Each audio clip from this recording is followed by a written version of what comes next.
Hello dear learners, hope you are doing well. A big apology for uploading the video so late as I was stuck with a lot of things. I wasn't able to make the videos on time. But now all the worries have finished and we are going to make 2 videos a day or at least one.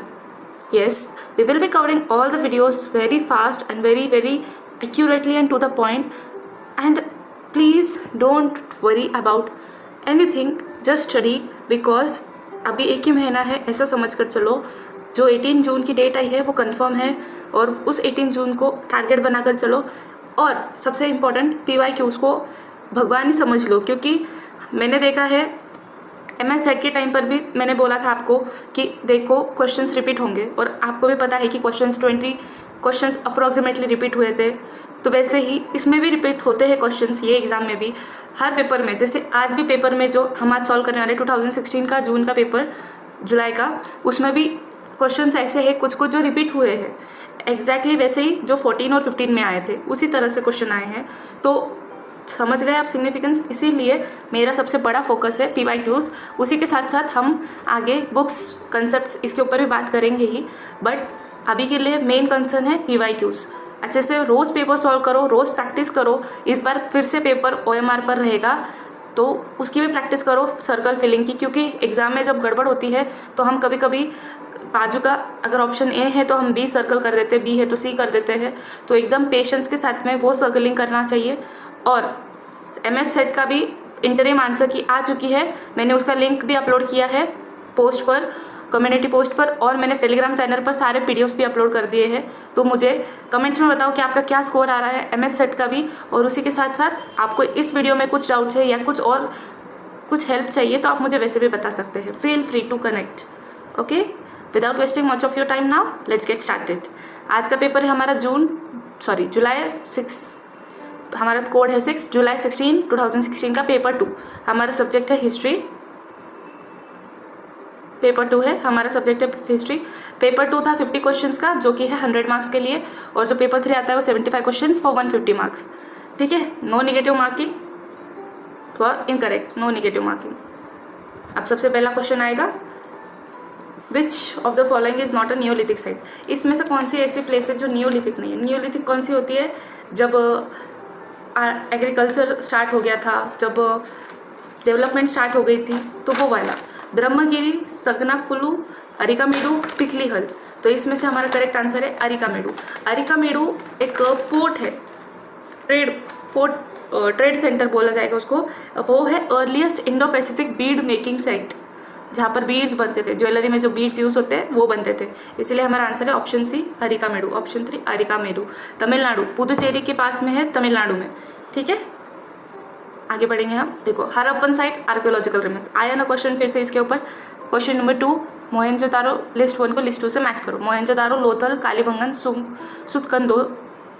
सुतकंदोर, citadel and a lower town, larger granary, dockyard, citadel and a lower fortified settlement. तो इसका answer है, अभी answer directly नहीं बोलते, ठीक है, हम पहले गेस मारते हैं. मोहनजोदारो को लार्ज ग्रैनरी थी, पता है नहीं ये तो सभी को. तो इसका 2, A का 2 किस में है? एक ही ऑप्शन में है, तो वो एलिमिनेशन से भी हो जाता है. और इन केस अगर एलिमिनेशन से नहीं होता है तो फिर आपको तो पता ही है, नॉलेज पूरा रखो. एलिमिनेशन कभी काम आता है, कभी नहीं आता है. तो उसी के बेसिस पर हम आगे कभी करेंगे. लोथल, ब्रिक डॉकयार्ड मतलब कि जो एक पोर्ट सिटी बोला जाता था लोथल को, तो वहाँ पर डॉकयार्ड का रहना तो ज़रूरी है. B को ही अगर आप देखते थे तो उसका भी सिर्फ एक ही जगह 3 है. Kalibangan, citadel and a lower town, और Sutkagendor, citadel and a lower fortified settlement. Fortified मतलब कि आजू बाजू में वॉल बनाई हुई होती थी सेटलमेंट के. फोर्ट्स को जैसे होती है ना बड़ी बड़ी वॉल्स, वैसी. आगे बढ़ेंगे हम. 3rd, which of the following works was first to suggest payment of cash to officers as a salary. किसने बोला था ये? अर्थशास्त्र. अर्थशास्त्र में दिया गया है. अर्थशास्त्र के ऑथर कौन है? कौटिल्य या चाणक्य. और चंद्रगुप्त मौर्य के टाइम पर ये प्रेजेंट थे, उनके कोर्ट में थे, उनके एडवाइज़र भी थे. तो उन्होंने ही अपने अर्थशास्त्र में दिया था payment of cash to officers as salary. आगे 4th, on whose coin do the symbols on the reverse generally match with the names of the kings on the ऑब्जर्व. ये है पांचाल. 2014 में भी क्वेश्चन आया था इसके ऊपर. 5 साल के कॉइन्स थे। इसको मार्क करो क्योंकि ये आगे भी सपोज कुछ 2021 में भी आएगा इसके ऊपर क्वेश्चन। ये क्वेश्चन इतने बार रिपीट हुआ है तो इसकी सिग्निफिकेंस समझ गई। Fifth, which of the following works relates to the Tamil grammar. ये है तोलकापियम। तोलकापियर है इसके ऑथर।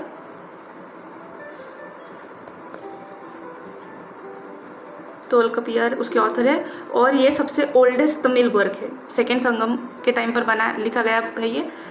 और मुझे कमेंट्स में बताओ सेकेंड संगम के प्रेसिडेंट कौन थे। हमने लास्ट वीडियो में डिस्कस किया था संगम के बारे में, 3 संगम थे उनके बारे में हमने लास्ट वीडियो में डिस्कस किया था।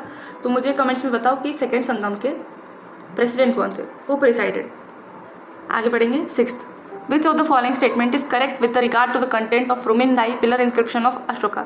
रुमिनदाई या फिर लुम्बिनी पिलर एडिक्ट जो नेपाल में प्रेजेंट है। लुम्बिनी कहाँ पर है, नेपाल में। और लुम्बिनी का सिग्निफिकेंस क्या है, ये है गौतम बुद्ध की बर्थ प्लेस। तो वहाँ पर अशोका ने विजिट किया था, अशोकाज वॉयज टू लुम्बिनी।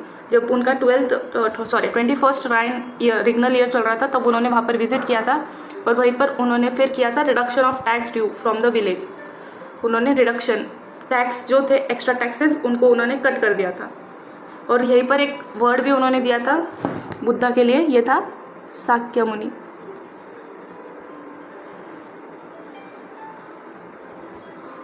शाक्य मुनि बोलकर उन्होंने टर्म दिया था गौतम बुद्धा के लिए।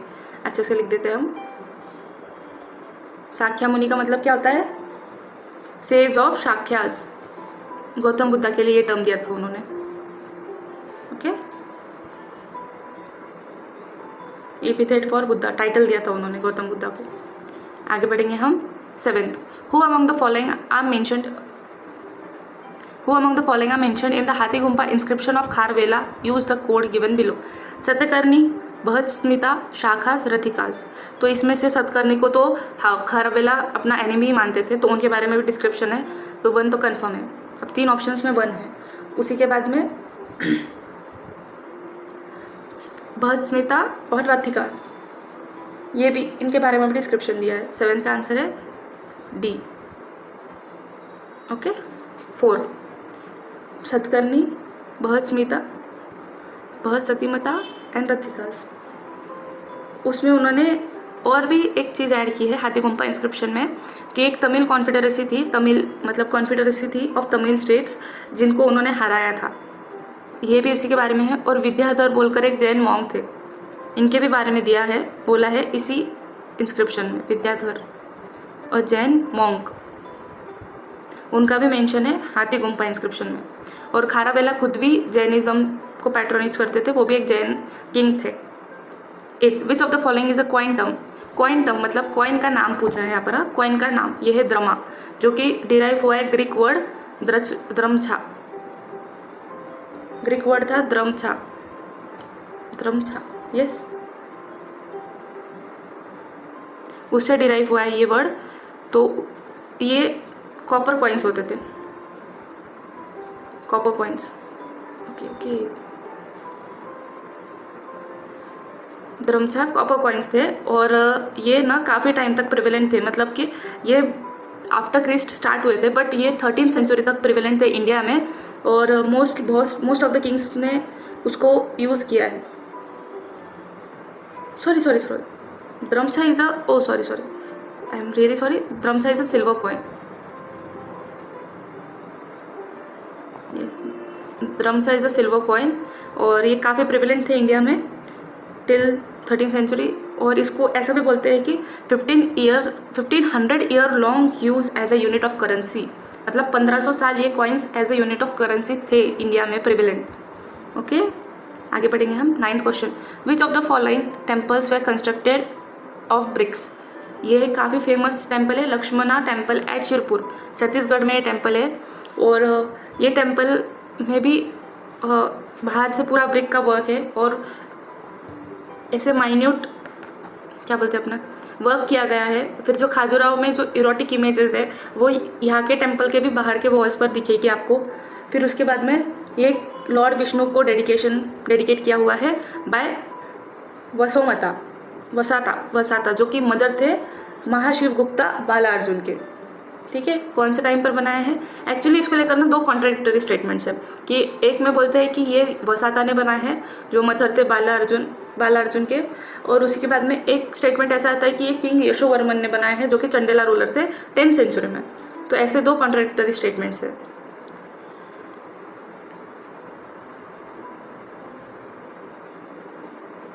Tenth, who among the following founded a teaching institution called Saraswati Mandira at Ajmer. ये है विग्रह राजा। ऑप्शन 3 विग्रह राजा 4। विग्रह राजा 4 ये चाहमना रूलर थे और इन्होंने काफ़ी मतलब ग्रेटेस्ट रूलर भी बोलते थे उन्हें। इन्होंने काफ़ी ज़्यादा कंट्रीब्यूट किया है। इनको विशाल देव बोलकर भी एक नाम था, फिर एक नाम था इनका कवि बांधव। इनका एक नाम है कवि बांधव, ये नाम ध्यान में रखो, कवि बांधव। ओके, और इन्होंने एक प्ले लिखा है हरिकेली नाटका। हरिकेली नाटका प्ले का नाम है। पूरी एक्स्ट्रा इन्फॉर्मेशन लिख कर रख लो क्योंकि वो एग्जाम में आती है।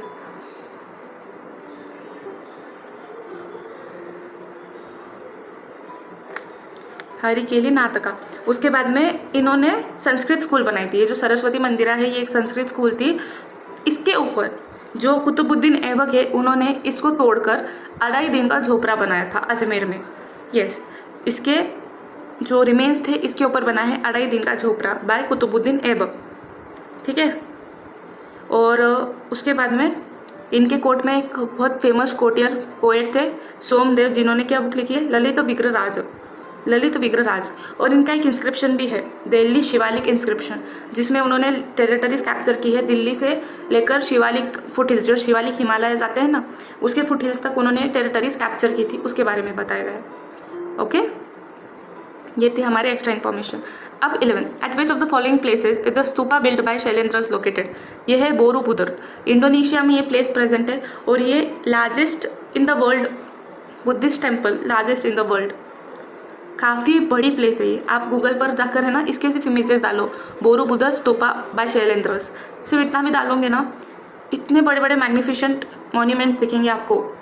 और वो पहले तो जब बनाए थे उसके बाद में 1000 से लेकर तो 19th सेंचुरी तक तो वो एक वॉल्केनो के एशेस के अंदर दबे हुए थे। फिर उसको ब्रिटिश आर्कियोलॉजिस्ट ने एक्सकवेट किया था। कब बनाए थे ये? 1778 से 1850 CE।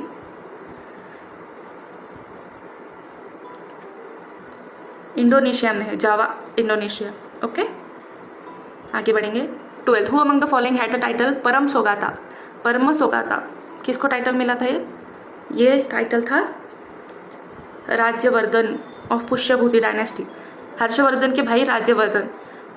ओके, थानेसार के थे ना हर्ष ऑफ थानेसार, कनौज में उन्होंने फिर कैपिटल शिफ्ट किया था, तो उन्हीं के भाई थे राज्यवर्धन, जिन्होंने सिर्फ 1 ही साल रूल किया था बिकॉज उनकी डेथ हो गई थी। जो शशांक ऑफ गौर डायनेस्टी थे, वेस्ट बंगाल से बिलोंग करते थे, उन्होंने उनको धोखा देकर मार दिया था। तो उसका बाद में जो हर्षवर्धन थे उन्होंने उसका बदला भी लिया था, उन्होंने भी शशांक को मारा था। तो ये है राज्यवर्धन ऑफ पुष्यभूति डायनेस्टी।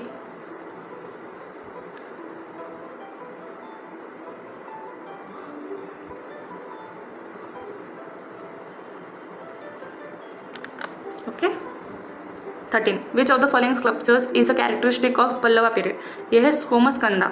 इसमें शिवजी है, पार्वती जो उमा, और स्कंद जो कि मुर्गन। साउथ इंडिया में काफ़ी प्रेवलेंट है ये वाली इमेजेस, ये स्कल्पचर्स। और ये पल्लवा डायनेस्टी के टाइम से स्टार्ट हुए थे, पल्लवा पीरियड 6 से 8 सेंचुरी में स्टार्ट हुए थे। और ये medieval form of Shiva with Parvati and Skanda बीच में बैठते हैं, उसमें ऐसा फोटो है। Okay, 14, which of the following statements about Samudragupta are true. True पूछा है। Use the code given below. He was conqueror, a poet and a musician. Yes, correct. He was called Lichchhavi दोहित्रा। करेक्ट, लिच्छावी दोहित्रा मतलब लिच्छावी के दोहित्र, ग्रैंड सन ऑफ लिच्छावीज। जैसे कि उनकी जो मम्मी थी कुमार देवी, वो लिच्छावी प्रिंसेस थी, जिनसे चंद्रगुप्त ने उनसे शादी की थी तो समुद्रगुप्त हुए थे, इसीलिए उनके नाना का गाँव है लिच्छावी डायनेस्टी उनके नाना की है। दोहित्र मतलब grandson. He imitated the coins of the western Kshatrapas. नहीं।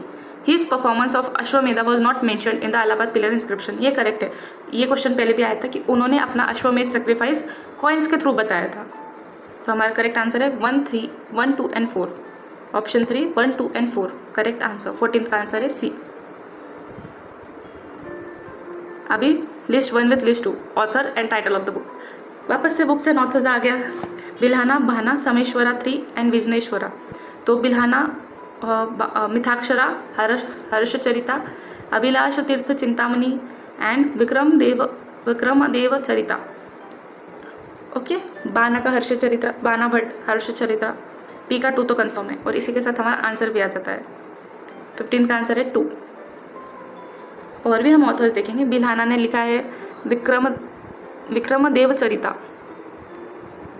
बिल्हाना किसके कोर्ट में प्रेजेंट थे, मुझे कमेंट्स में बताओ। बहाना हर्षचरिता, सोमेश्वरा अभिलाष तीर्थ चिंतामणि और विजनेश्वरा है मिथाक्षरा। ओके, ये सारे लिख कर रखो। मैंने आपको इसके पहले भी बोला था कि सारे बुक्स एंड ऑथर्स लिख कर रखो अपने पास में, बहुत काम आते हैं।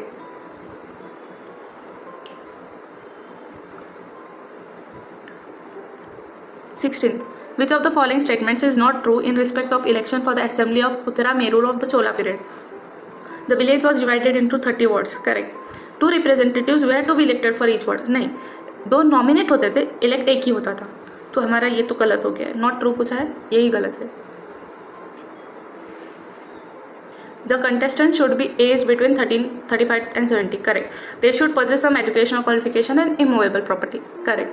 और इसके साथ में एक और पॉइंट ऐड करो कि जो उत्तरा मेरू है ये इंस्क्रिप्शन के थ्रू बताया गया है कि ये इलेक्शन होते थे, उसे बोलते थे कुदो वोलाई।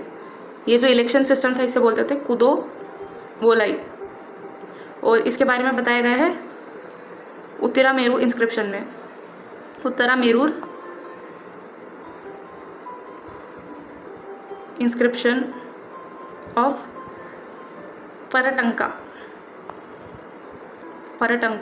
ठीक है, उन्होंने ये दिया था, इंस्क्रिप्शन लिखा था जिसमें सब कुछ मेंशन किया है। तो उसमें ये भी बताया है कि सबसे पहले जो तो विलेज था उसको 3 में डिवाइड करते थे। पहले तो मंडलम्स, फिर वॉलनाडूस, फिर नाडूस, फिर उर्स आता था। फिर उर्स को 30 डिविजन्स करते थे, 30 वार्ड्स में डिवाइड करते थे। फिर 30 मेंबर्स उसमें से सिलेक्ट करते थे। और ऐसे रहता था कि हर एक रेसिडेंट रिकमेंड मोर देन 1, मतलब कि 2 को नॉमिनेट करते थे और इलेक्ट 1 को करते थे हर वार्ड में। 17. India had maritime trade with the Roman Empire during the early centuries of the Christian period. A large number of Roman coins have been found from the excavations at Arikamedu. Arikamedu सबसे पहला question भी था और हमने तभी बोला था कि एक ट्रेडिंग पोर्ट था। तो इसका आंसर ए करेक्ट, इसका आंसर है 3, क्योंकि यहाँ पर उन्होंने बोला है कि A is true but R is false. Large number of Roman coins, pottery artifacts ये सब मिले थे और ये बिफोर क्रिश्चियन ईरा मिले थे, मतलब कि अप्रोक्सीमेटली 2100 ईयर्स अगो, ऐसे उसका डिस्क्रिप्शन दिया गया है। और फिर तब मेरे टाइम ट्रेड तो था ही क्रिश्चियन रोमन एम्पायर के साथ में, ये तो कन्फर्म है, ठीक है। और आर्टिफैक्ट्स मिले थे, ये भी कन्फर्म है। और हमारे ऑफिशियल आंसर की में इसका आंसर दिया गया है 3। मुझे कहीं ना कहीं डाउट था कि इसका आंसर ए होना चाहिए, बट आंसर की के अकॉर्डिंग इसका आंसर 3 है। 18th, point out the temples which are situated in the eastern side of India. East माने कि बे ऑफ बंगाल वाले साइड में। Sun temple Konark, Meenakshi temple Madurai, Padmanabha Swamy Thiruvananthapuram और जगन्नाथ टेम्पल पुरी। ये तो वेस्ट में आते हैं और ये हमारे दोनों ओडिशा में आते हैं। इसके लिए हमारा आंसर है A and D. Thiruvananthapuram Kerala, ठीक है। आगे बढ़ेंगे हम। 19th, Chachnama and Baburnama were written respectively in. ये है Arabic and Turkish language. Chachnama किसने लिखा है? फतेहनामा सिंध बाय चचनामा या फतेहनामा सिंध, ये किसने लिखा है? अली कुफी। और बाबरनामा तो खुद बाबर ने ही लिखा है, बाबरनामा के ऑथर खुद बाबर है। ओके और ये अरेबिक में लिखा है। एक्चुअली इसको भी पर्शियन में भी बोला जाता है चचनामा को, बट अरेबिक में ओरिजिनली लिखा गया है। और उसी के बाद में जो चांगताई लैंग्वेज, एक्चुअली ये टर्किश लैंग्वेज है, बाबर उसे चांगताई लैंग्वेज बोलते थे और उसी को वो यूज़ भी करते थे, तो वो टर्किश लैंग्वेज, ठीक है। इसीलिए ऑप्शन है 3, Arabic and Turkish. Which of the following Sufis accepted Lal Ded as his spiritual परसेप्टर। ये है शेख नूर अल दिन। और लाला देड मतलब ही लालेश्वरी, ये फीमेल थी लालेश्वरी। इनके वर्क्स जो कि स्पीचेस थी वो काफ़ी फेमस थी और बत्सनिया वर्क्स बोलते थे। और ये कश्मीरी शैविज़म, कश्मीर की पोएट थी जो शैविज़म को स्प्रेड करती थी। और इन्हीं के अंडर थे शेख नूर अल दिन, जिन्हें नंद ऋषि भी बोला जाता था और इन्होंने ऋषि ऑर्डर भी फाउंड किया था। सूफी सेंट है शेख नूर अल दिन और उन्होंने ऋषि ऑर्डर फाउंड किया था, फाउंडर ऑफ ऋषि ऑर्डर। हम एक काम करते हैं, लालेश्वरी को यहाँ पर ला लेते हैं और हम इनके बारे में यहाँ पर लिख देंगे ऋषि ऑर्डर।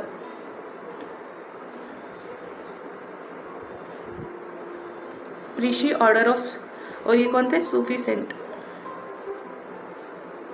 आप देख रहे हो, सूफी सेंट थे। उन्होंने किसे अपना स्पिरिचुअल परसेप्टर या स्पिरिचुअल गुरु माना था?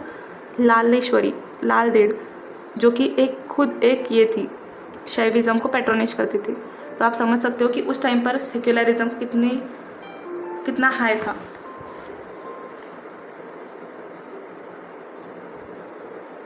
आगे बढ़ेंगे। 21 शेख बहाउद्दीन ज़कारिया बिलोंग टू। अभी इसका आंसर तो आई गेस मुझे बोलने की भी ज़रूरत नहीं है, इतने बार क्वेश्चन रिपीट हो गया है।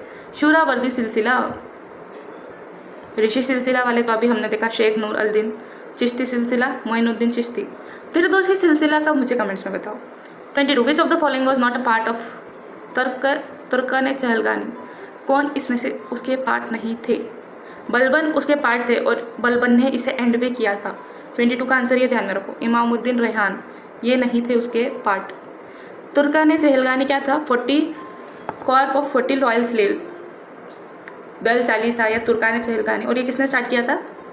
इल्तमिश, बाय इल्तमिश। और एंड किसने किया था? बलबन। ये इसके पार्ट भी थे। और जब इन्होंने थ्रोन लिया, मतलब सबको मारकर जब थ्रोन को ले लिया था, तब तो 1266 में तब उन्होंने तुर्कान चहलगानी को बंद कर दिया था। और ये किसके अगेंस्ट किया था? इल्तमिश ने अगेंस्ट टर्किश नोबेलिटी। उनको लगता था कि वो लॉयल नहीं है, उनके अगेंस्ट उन्होंने तुर्कान चहलगानी स्टार्ट किया था।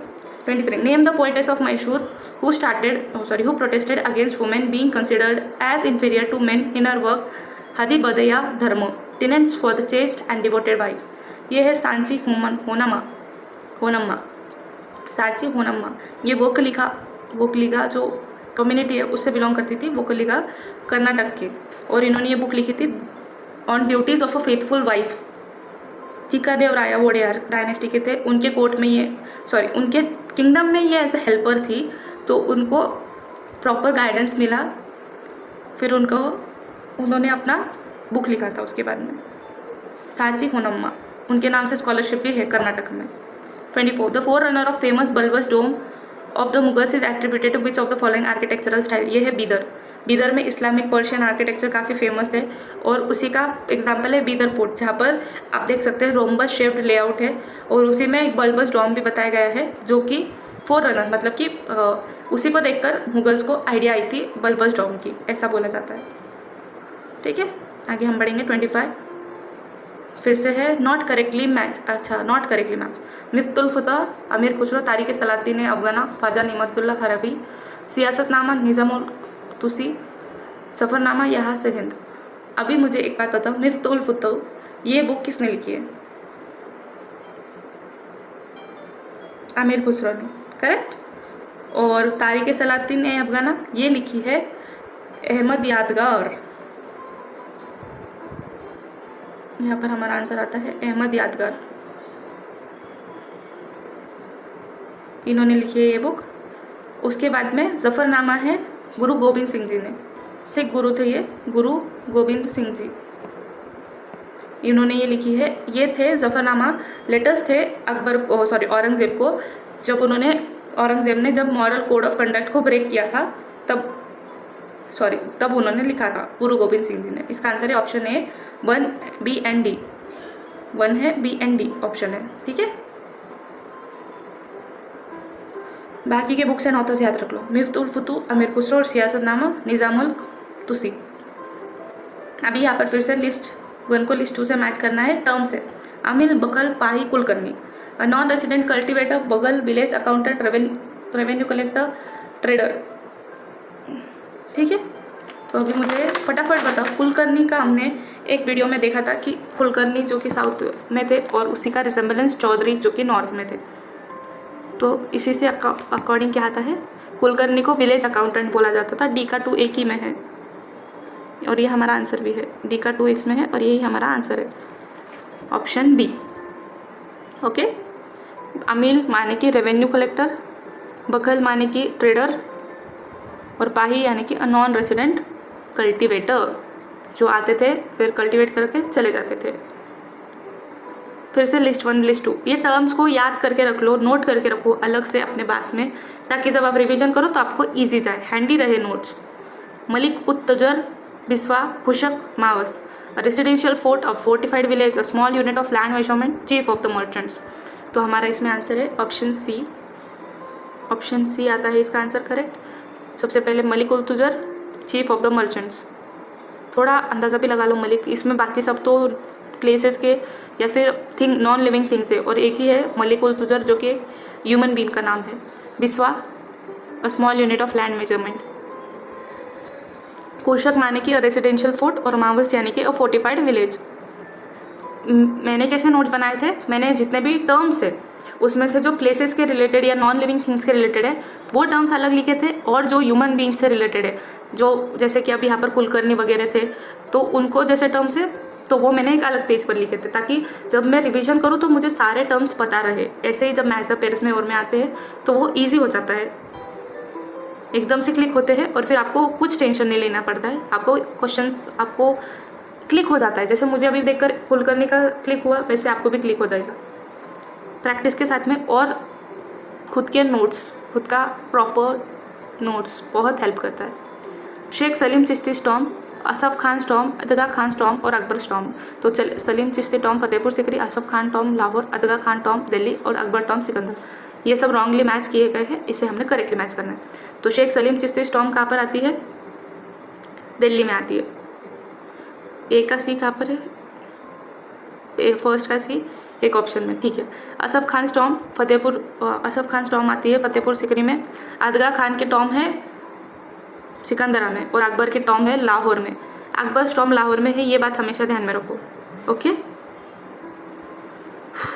हमारा करेक्ट आंसर है option C, option 3 CABD, CADB। चलो आगे बढ़ेंगे। 29, identify the historical place where Ibadat Khana, Birbal's house, Tansen's बरादरी, खान खनन हाउस आर सिचुएटेड। ये है फतेहपुर सिकरी।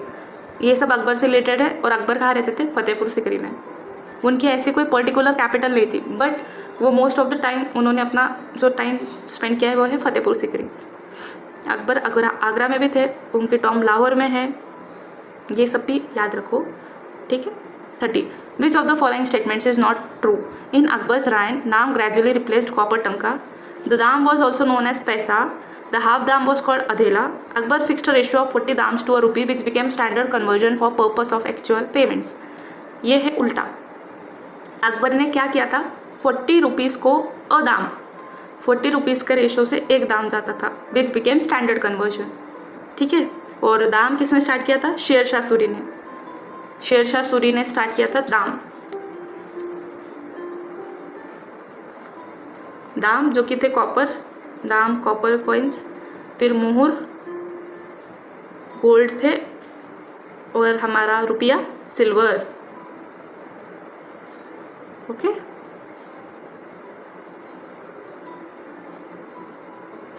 हम आगे बढ़ेंगे अभी। 31, which of the following European travellers observe that queen Nur Jahan constructed pleasure gardens, palaces and sarais throughout the land in order to enhance her image and reputation. ये बोला था F. पेलेसार्ट ने। इन्होंने एक बुक लिखी है जहांगीर इंडिया, और ये एक डच मर्चेंट थे जो कि डच ईस्ट इंडिया कंपनी में काम करते थे इंडिया में, और उन्होंने जब विजिट किया था जहांगीर का कोर्ट तब उन्होंने उसके बारे में डिस्क्रिप्शन में नूरजहाँ के बारे में लिखा था, ठीक है। नूरजहाँ कौन थी, जहांगीर की वाइफ। वापस से उनके ऊपर ही क्वेश्चन है। 32, assertion and reasoning. Because of marriage with Nur Jahan, Jahangir become indifferent towards administration. Reason, Nur Jahan form the junta between 1611 and 22 and builded considerable power. 32 का आंसर है डी। जो ए बोला है कि इनडिफरेंट टूवर्ड्स एडमिनिस्ट्रेशन, ऐसा कुछ नहीं हुआ था। ओके, नूरजहाँ का था, मतलब जनता उन्होंने फॉर्म किया था, उसमें उन्होंने अपने भाई को, बेटे को और फादर को लिया था और वो एक तरह से एडमिनिस्ट्रेशन को कंट्रोल करने की कोशिश करती थी, बट जहांगीर ने एकदम से सब कुछ नहीं छोड़ा था। ओके, आगे बढ़ेंगे। Which of the following city was look down upon by Jahangir as Gardabad city of dust, Jahannumabad city of hell. ये है अहमदाबाद। जहांगीर जब वहाँ पर विजिट करे थे 1618 में समथिंग, तब उन्होंने अहमदाबाद के लिए बोला था और उन्होंने 2-3 नाम दिए थे, जैसे कि बीमारस्तान सिटी ऑफ डिसीज़, फिर दिया था समूस्तान,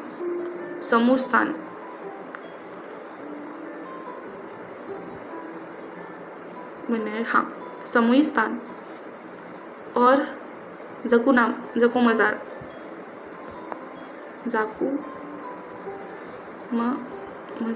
मज़ार, ओके। 34, शायद से जहांगीर बहुत ही पसंद था 2016 के पेपर वाले को। 4 क्वेश्चन दे दिए जहांगीर के ऊपर, 1 2 3 क्वेश्चन दे दिए जहांगीर के ऊपर। सबसे इम्पोर्टेंट बोलो क्या, मेडिवल में ना मुगल एकदम अच्छे से करके जाओ, क्योंकि तुमको पता है क्वेश्चंस आते ही हैं, आप सबको पता है क्वेश्चंस आते ही है, तो उसको जो टॉपिक पे क्वेश्चन आते हैं वो अच्छे से करो, जैसे कि हड़प्पा, मुगल, ये तो टॉपिक फेवरेट है हर एग्जाम में, जितने भी होते हैं हर एग्जाम में। 34, Mughal emperors use to confer various types of standards upon nobles, which of the following was added in the list of standards by Shahjahan. ये है माही मर्तिब, अरे क्या हो रहा है, माही मर्तिब, ठीक है। ये to the most loyal and trusted vassal, जो कि सिंबल ऑफ ऑनर था, ट्रस्ट था, loyalty, bravery, strength. Mahi Maratib Shah Jahan ने स्टार्ट किया था, ठीक है। आगे बढ़ेंगे। 35, chronologically arrange the treaties signed by British with native states. मैं सबके ईयर्स बताऊंगी, बट मुझे कमेंट्स में बताना कि ये ट्रीटीज किसके बीच में हुई थी, ठीक है। ट्रीटी ऑफ सालभाई कब हुई थी? ट्रीटी ऑफ सालभाई 1782 में। ट्रीटी ऑफ बसीन और वसाई 1802 में। Treaty of Srirangapatnam 1792। Treaty of Allahabad और कारा 1765। ट्रीटी ऑफ बसीन हुई थी British and Maratha, Srirangapatnam British and Tipu Sultan. अब सालभाई और अलाहाबाद एंड कारा वाली ट्रीटी के बारे में बताओ। हमको क्रोनोलॉजिकली अरेंज करना है, तो सबसे पहले डी आएगा और हमारा आंसर भी ए है, क्योंकि डी सबसे लास्ट में, एक ही जगह पर डी सबसे फर्स्ट। अलाहाबाद एंड कारा 1765, उसके बाद में ट्रीटी ऑफ सालभाई 1782, फिर treaty of Srirangapatnam 1792 and then treaty of Bassein 1802। आगे बढ़ेंगे हम। Choose the correct answer from the following from the code given below. The university of Kolkata was incorporated by an act passed on dash the university of Madras by an act passed on and the university of Madras an act passed on. इसका answer है option C. 36 का answer है option सी। 24 जनवरी 1857 को कलकत्ता के लिए act पास हुआ था। 18 जुलाई 1857 को बॉम्बे के लिए हुआ था और मद्रास के लिए 5 सितंबर 1857। ये आगे जाकर कुछ ऐसा क्वेश्चन भी आ सकता है क्रोनोलॉजिकली अरेंज करने वाला, तो उस हिसाब से ध्यान में रखो। ईयर सबके सेम है, बस मंथ्स एंड डेट्स डिफरेंट है। 37, who said the following words, so long as millions live in hunger and ignorance, I hold every man a traitor who while educated at their expenses pays not the least heed to them। ये बोला था स्वामी विवेकानंद ने, okay, Swami Vivekananda ने बोला था, जो हर किसी को मैं जिम्मेदार मानूंगा अगर उन्होंने कंट्रीब्यूट नहीं किया सोसाइटी को कुछ भी। 38, in which year was founded the all India trade union congress 1920, और इसके फाउंडर कौन है? लाला लाजपत राय, नारायण मल्हार जोशी। ये 2 नाम बहुत प्रोमिनेंट है और इनके ऊपर क्वेश्चंस भी आता है। और प्रेसिडेंट, पहले सेशन के प्रेसिडेंट कौन थे? Lala Lajpat Rai. 39, chronologically arrange the following legislations regarding Indian press. तो सबसे पहले तो है, पहले ऑप्शंस पढ़ लेंगे। Official secrets acts, press India act, Indian press act, registration of press act 11, the Indian press emergencies powers act. तो सबसे पहले तो ये बात ध्यान में रखो कि जो इमरजेंसी पावर वाला एक्ट है वो सबसे लास्ट में आएगा। 1931 में आया था ये एक्ट, ओके। डी लास्ट में, एक ही ऑप्शन में, इसीलिए हमारा करेक्ट आंसर भी डी है। सबसे हम नीचे से देखेंगे 1931 में आया था ये। फिर official registration of press act कब आया था? 1867। Indian press act 1910। और हमारा ऑफिशियल सीक्रेट्स एक्ट 1889। अभी देखो मैच करके CABD 40। Who among the following viceroys made the August offer to secure Indian cooperation in the war effort? जब वर्ल्ड वॉर 2 चालू था 1940 में, 1939 से लेकर जब वर्ल्ड वॉर स्टार्ट हुआ था तो 1940 में एक ऑगस्ट ऑफर आया था और उसके विसरॉय थे लॉर्ड लिथगो। ठीक है, उन्होंने प्रॉमिस किया था to expand the executive council of viceroy, जिसमें वो मोर इंडियंस, ज़्यादा से ज़्यादा इंडियंस को लेंगे। फिर right to frame Indian constitution, own constitution. ऐसे फिर से वही chocolate, carrot and stick. 41 from which nation India adopted the green revolution for agricultural development? USA से। और who is the father of green revolution in India? अभी उनका birthday भी था, उनके ऊपर हर बार क्वेश्चंस भी आते हैं और मुझे उनका आंसर चाहिए कमेंट में। कमेंट सेशन को थोड़ा एक्टिव बनाओ, कमेंट्स करो। 42 the doctrine the sons of the soil is related to regionalism.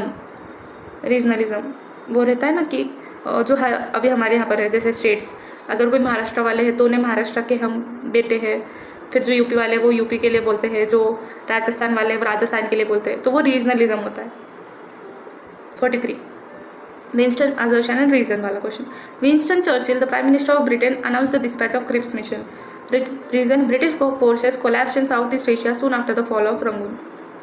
अभी मुझे बताओ ये दोनों क्वेश्चन में आपको समझ में आ रहा है कि क्यों बोला है dispatch of Cripps mission? Cripps mission भी एक तरह से लॉलीपॉप ही था, तो फिर उन्होंने वो क्यों डिस्पैच किया था? जब तो उनका साउथ ईस्ट एशिया में दबदबा कम होने लगा तो उन्होंने तुरंत भेजा, इसीलिए option A and R are true. R is the correct explanation of A.